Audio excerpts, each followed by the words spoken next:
what are you doing to be able to respond to the needs of the unbanked, the barely banked, in comparison to the people who are naturally and normally catered to by your banks? Anybody? I think, just following up your colleague spoke before you on small business, one of the ways that we do a lot with small business directly, we also work with the CDFIs who... I know, but I hate to interrupt you. That's bad manners. But I'm interested in... On the consumer side, yes, sir? Is that what you're... No, I want to know, is there any effort, any move absolutely. Toward dealing with the unbanked and the barely banked? Sure. For example, for people who... For Americans that receive benefits, a lot of us have waived the fees to charge that to give them free ATM withdrawals and things like that. We continue to work on a problem. We think it's a problem that our industry has to help solve. Thank you. The gentleman from Ohio, Mr. Stivers, is recognized for 5 minutes. Thank you, Madam Chair. I'd like to wish all the witnesses a Happy New Year. It's 2019. We have a strong economy in the United States. We have low unemployment. We have 3 to 4% economic growth, and we have strong, well-capitalized banks.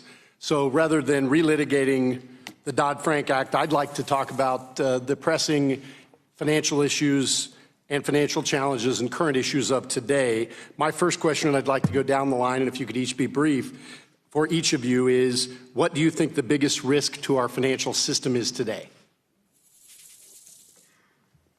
Our ability to talk ourselves into the next recession. I think probably the cyber we already mentioned, that is the biggest. I think the growing non-bank segment, I don't think it's systemic yet, but I think it's growing very rapidly. It should be closely monitored. Global growth is slowing. U.S. growth is slowing a little bit. Global growth is slowing, and ultimately that will have impact on ability to service credit around the world, and that impacts the financial system. I agree that cyber, as we spoke about earlier, non-banks not being under the tent is a critical issue, and ultimately we're all going to reflect the economy, as James said, and so we'll ebb and flow with it. But right now we see American economy solid. Cyber, as we spoke about earlier, and also the fact that growth is slowing around the world. I agree with that. Cyber first and slowing growth second. Cyber, certainly first. I'd also say slowing growth around the world, but in particular, the difficulties that lie ahead in the relationship between the U.S. and China. Great. So let the record reflect that cyber was a consensus item, as was slowing growth around the world, and a big tip of the hat to folks that also mentioned, the non-regulated financial industries. I want to shift for just a second, follow up on something that Mr. Duffy asked, and because he talked mostly to you, Mr. Diamond, I'll follow up. He talked about the American sanctions that we are able to levy on the rest of the world when they are bad actors or criminals.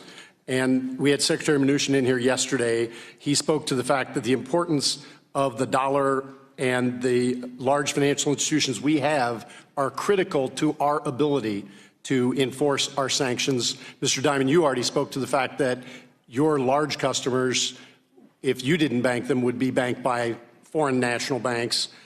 In the absence of U.S. banks, if we only had big foreign banks, how do you feel like big European banks or state-owned banks in China would do at helping us enforce American sanctions against bad actors and rogue regimes around the world, for example, Iran? No, the sanctions have to be executed by the banks in America.